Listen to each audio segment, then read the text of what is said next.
one feature I'd like to do is a risk priority. So let's go ahead and we'll name this one risk priority.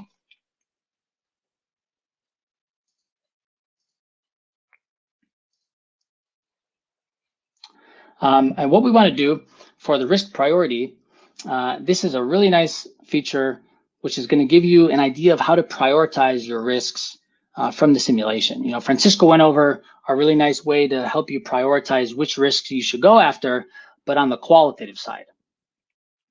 So what we want to do is do the same thing, but with the data from the simulation, right? So, I mean, some risks might be hitting critical activities, some might be hitting non-critical activities. So you start to see which risks are actually more important to go after.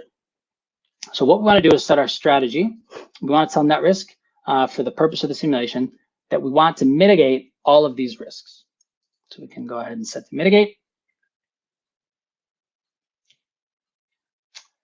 And once that loads up, we can do a fill down.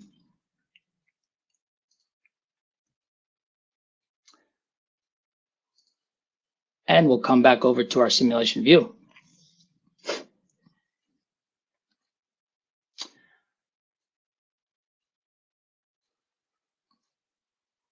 So we're ready to run the analysis.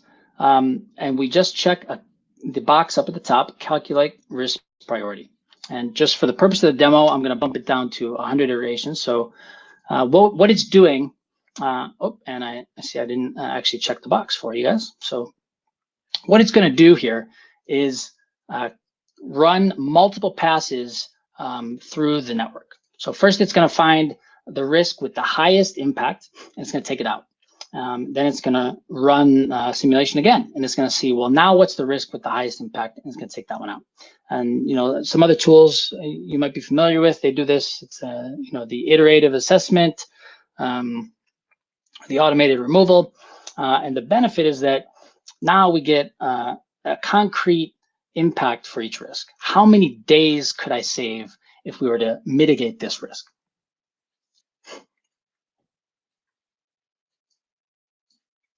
So we'll jump back to the results, and you see there in the simulation table, it gave us a very nice summary there of all the different runs that it did, which risk was taken out during the analysis. So now what we can do is load up a comparison. We can go ahead and look at this run here. We can compare it to our pre-mitigated run that we did earlier. And you'll see the comparison loads right away in our chart. On the right, we can see we had a P80 of 1017 on our pre-mitigated run. And on this one, this other run that I did, I'm sorry, the pre-mitigated was 1031. And this other run that I did, where we ended up removing some risks, we got it back down to 1017. We can pull up the risk sensitivity chart.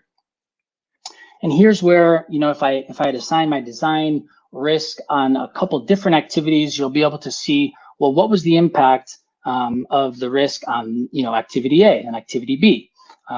Or if you want, you can just roll it up into just the risk at the global group level. So here we just see one bar for a design risk, and we can see here clearly from our risk sensitivity that the design is definitely driving the uncertainty in the project finish date. You know, but the good thing about this is it shows you what risks to prioritize, but it doesn't show you really the savings. And to do that, we want to go to the risk priority chart. We'll go ahead and choose the simulation over here that we ran for the priority.